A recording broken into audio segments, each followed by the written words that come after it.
عشق آتش قسط نمبر 22۔ بہادر نے جھانک کر اندر اسٹڈی میں دیکھا نور الہادی فائلوں میں سر دیے بیٹھے تھے۔ صاحب، اس کی آواز پر انہوں نے مصروف سے انداز میں کہا۔ ہاں بولو، آپ سے ملنے کوئی بی بی آئی ہیں؟ انہوں نے حیرت سے بہادر کو دیکھا۔ رات کے 11 بجے کون سی بی بی مجھ سے ملنے آ گئی؟ میں کیا جانوں؟ وہ خامخواہ شرما گیا تو نور الہادی جھنجھلا گیا۔ تم نے نام پوچھا تھا؟ مریم بتا رہی تھی۔ ایک پل کو تو انہیں یاد ہی نہیں آیا کہ یہ نام کہاں سنا ہے، پھر جب یاد آیا تو اچھل پڑے۔ او مائی گاڈ، مریم یزدانی، یہ لڑکی یہاں کیا کر رہی ہے؟ وہ تو خود غلامی کر رہے تھے، جا کر اسے کہہ دو میں اس سے ملنا نہیں چاہتا، وہ روٹ سے لہجے میں کہہ کر دوبارہ فائلوں میں الجھ گئے تھے۔ بہادر جی صاحب کہتا ڈائننگ روم میں آ گیا۔ نور الہادی کا پیغام حرف بحر مریم کے کانوں تک پہنچا دیا۔ اس کے تو تلووں میں لگی سر پر جا کر بجھی۔ مجھے اپنے صاحب کے پاس لے چلو، وہ بگڑے لہجے میں بولی تو بہادر من منائے۔ صاحب آپ سے ملنا نہیں چاہتے؟ شٹ اپ، مہلک کے بل چلائے۔ مجھے ابھی اور اسی وقت نور الہادی کے پاس لے کر چلو، ورنہ میں تمہارا حشر کر دوں گی۔ بہادر بیچارہ تو اس کی اونچی آواز سن کر ہی ڈر گیا، اپنا حشر کیا کرواتا۔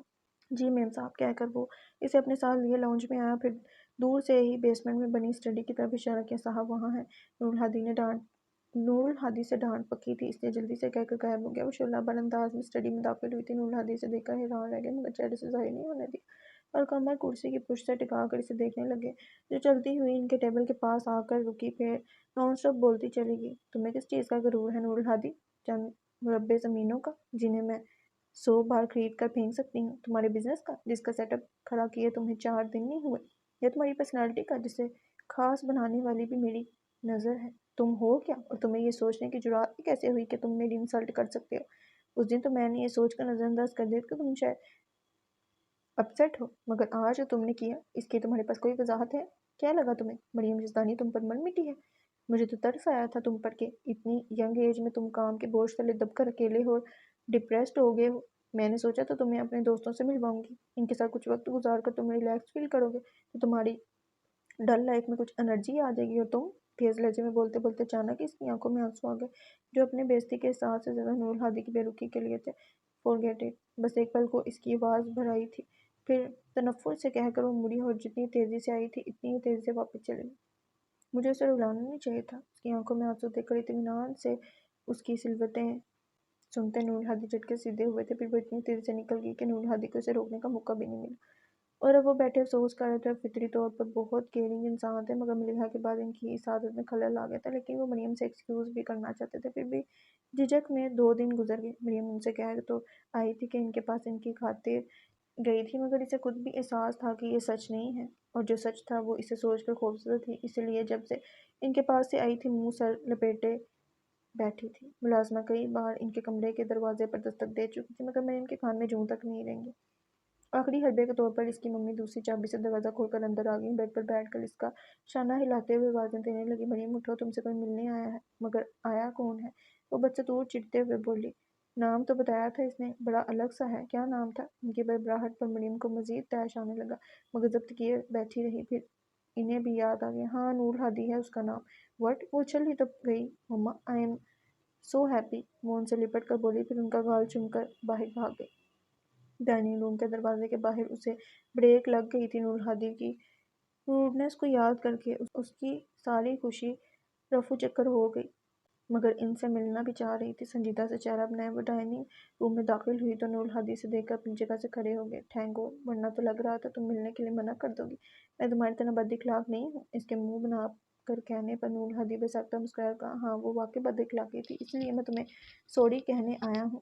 اس کی صورت ایک دم سے روحان سی ہو گئی، اور اس نے غصے سے منہ پھیر لیا۔ نور الہادی سے دیکھ کر بولے، آئی ایم سوری، اس نے تو وجہ نہیں تھی۔ اچھا بابا یہ لو، ہاتھ جوڑ کر سوری کہہ رہا ہوں۔ اسے مانتا نہ دیکھ کر انہوں نے اپنے ہاتھ جوڑے تو بالکل اچانک ہی انہیں وہ پل یاد آ گئے جب خفا سی ملیحہ ان کے ہار ماننے پر بھی نہیں مانی تھی، اور انہوں نے ہار کر اس کے آگے ہاتھ جوڑ دیے تھے۔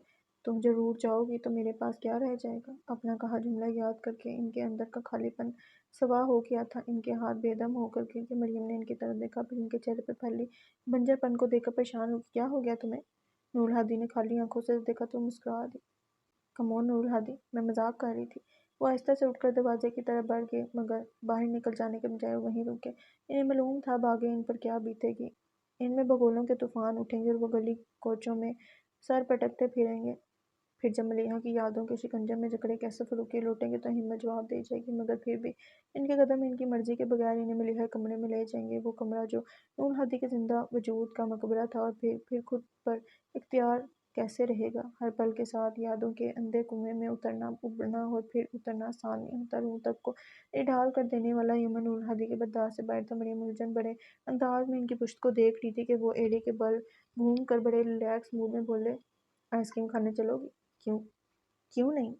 وہ جھٹ سے بولی، پھر کہا، لیکن میں ذرا چینج کر لوں۔ نور ہادی ملیحہ کی یادوں کو پل بھر کی مہلت نہیں دینا چاہتے تھے، فوراً بولے، کیا ضرورت ہے؟ ٹھیک تو لگ رہی ہو، میں نے صبح سے کپڑے نہیں بدلے اور تمہیں ٹھیک لگ رہے ہیں، تم گاڑی میں چل کر بیٹھو، میں 5 منٹ میں آتی ہوں۔ رف سے ٹراؤزر شرٹ میں مریم ان کے پل پل بدلتے موڈ پر حیران زچ ہو کر بولی تھی، مگر وہ مسئلہ ہے کہ ہاں نا، ضرورت نہیں ہے، اور مجھے تو اس وقت تم بہت خوبصورت لگ رہی ہو۔ اوکے، وہ جھگڑا ختم کرنے کو بولی، لیکن شوز پہننے کی اجازت تو ملے گی نا؟ ایکچولی تمہارے آنے کا سن کر میں بیڈ روم سے ننگے پاؤں بھاگی چلی آئی۔ اپنی جلد بازی کے اعتراف اس نے اتنی معصومیت سے کیا کہ نور ہادی مسکرائے بغیر نہ رہ سکے۔ مریم کافی بطونی قسم کی لڑکی تھی، مگر اس کی باتیں بھی بہت دلچسپ تھی۔ نور ہادی اس کی کمپنی میں بہت انجوائے کر رہے تھے۔ آئس کریم کھا کر وہ ساحل سمندر پر نکل آئے اور دور تک گیلی ریت پر پیروں کی نشان بناتے چلتے چلے گئے۔ شام کے سائے ڈھلے تو انہیں وقت گزرنے کا احساس ہوا اور وہ پلٹ آئے۔ نور ہادی اسے ڈراپ کرنے آئے تو گاڑی اس کے گھر کے باہر روک دی، مگر وہ بیٹھی رہی۔ کیا سوچ رہی ہو؟ اسے بیٹھے دیکھ کر نور ہادی نے پوچھا تو دھیرے سے بولی، سوچ رہی ہوں کہ آج تم اگلی ملاقات کا وعدہ کرو گی یا نہیں؟ نہیں۔ اس ایک لفظ پر اس کا چہرہ دھواں ہو گیا اور اس نے فوراً دروازہ کھول کر اتر جانا چاہا، پر نور ہادی نے دروازے کے لوک پر ہاتھ رکھ کر اسے روک دیا۔ پوری بات تو سنتی جاؤ، وہ ڈپٹ کر بولے۔ پھر وہ اسے دیکھ کر مسکرائے جو خفا خفا سینے گھوٹ رہی تھی، اور کہا، آج میں تم سے اگلی ملاقات کا وعدہ لینا چاہتا ہوں۔ اور مریم ایک دم سے ہنس پڑی اور پھر ہنستی ہی چلی گئی۔ باورچی خانے میں بیٹھ کر ناشتہ کرتے ہوئے مولوی صاحب مولانا جی سے کہہ رہے تھے، آج میں نے پیش امام کو کہہ دیا ہے کہ کل تڑکے ہی لاہور کے لیے نکل جاؤں گا، مگر ابھی تو دکان میں 2 ہفتے کا سامان موجود ہے، پھر لاہور کیا کرنے جائیں گے؟ وہ چنبے سے بولنے تو مولوی عبدالخالق مسکراتے ہوئے گویا ہوئے، بھلی عورت، دکان کے سامان کی میں نے بات ہی کب کی؟ میں تو ننھے میاں کے لیے لاہور جا رہا ہوں۔ خود ہی تو کہہ رہی تھی کہ اس کے لیے بستر لینا ہے، گرم کپڑے لینے ہیں اور بھی پتہ نہیں کیا کیا۔ خیر، جو بھی منگوانا ہے بتا دینا، میں لکھ کر لے جاؤں گا۔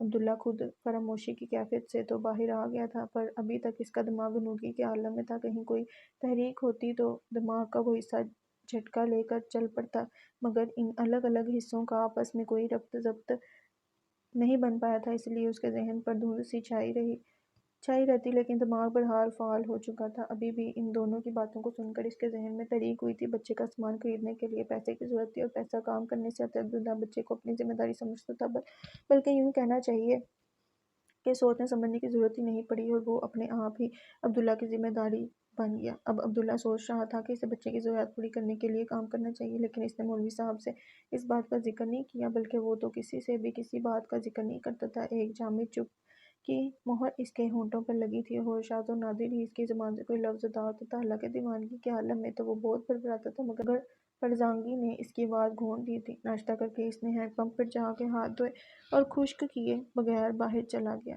یہ 2 دن تو آرام سے بیٹھا رہا، آج پھر نکل گیا ہے۔ مولانا جی اسے جاتا دیکھ کر پریشان ہوتی مولوی صاحب سے بولنی تو وہ انہیں تسلی دیتے ہوئے بولے، فکر کیوں کرتی ہیں؟ وہ تجھے اور مجھے چھوڑ کر جا سکتا ہے، پر اسے چھوڑ کر نہیں جائے گا۔ بولتے ہوئے انہوں نے بچے کی طرف اشارہ کیا، پھر اللہ اکبر کہتے گھٹنوں پر ہاتھ رکھ کر کھڑے ہو گئے۔ عبداللہ سر جھکائے پیروں میں دیکھتا ہاتھ پشت پر باندھے چلتا چلا جا رہا تھا، مگر اس کے دماغ کی سوئی ایک جگہ پر ہی اٹک گئی تھی۔ اس نے یہ تو سوچ لیا تھا کہ اب کام کرے گا، لیکن سمجھ نہیں آ رہا تھا کہ کون سا کام کرے۔ یہ سوچتے سوچتے تھک گیا تو ایک مکان کے آگے بنی ڈیوری پر بیٹھ گیا۔ گلی میں کچھ بچے کنچے کھیل رہے تھے، وہ انہیں دیکھنے لگا۔ وہ بظاہر انہیں دیکھ رہا تھا، پر اس کا دماغ کیا کیا جائے میں الجھا تھا۔ بچوں کو دیکھتے دیکھتے اس کی نظر اس شخص کی طرف اٹھ گئی جو سامنے والی دکان کے باہر زمین پر بیٹھا تھا، اور جب وہ لوہے کی دہکتی سلاخ کو سیل پر رکھ کر ہولڈر سے پکڑے بھاری ہتھوڑے کے وار سے ضرب لگاتا تو چنگاریاں سی اڑنے لگتیں۔ اسے وہ آتش بازی اتنی دلچسپ لگی کہ قریب سے دیکھنے کے لیے اٹھ کر لوہار کی دکان کی طرف چل پڑا۔ لوہار نے ہاتھ روک کر عبداللہ کو دیکھا جو اس کے مقابل بیٹھ رہا تھا۔ وہ 50 کے پٹے میں تھا، مگر اوپر تک چڑھا رکھی آستینوں میں سے اس کے بازو کی طاقت کونتی محسوس ہو رہی تھی، اور جب وہ بولا تو اس کی آواز بھی کرکراتی ہوئی تھی۔ خیر ہو عبداللہ، آج تو پھر مٹر گشت شروع کر دیتی ہے؟ اس نے دھیرے سے نفی میں سر ہلایا، پھر وہ کہا جو اس کے دماغ میں چل رہا تھا، اب کام کروں گا۔ اوئے، کیڑا کام؟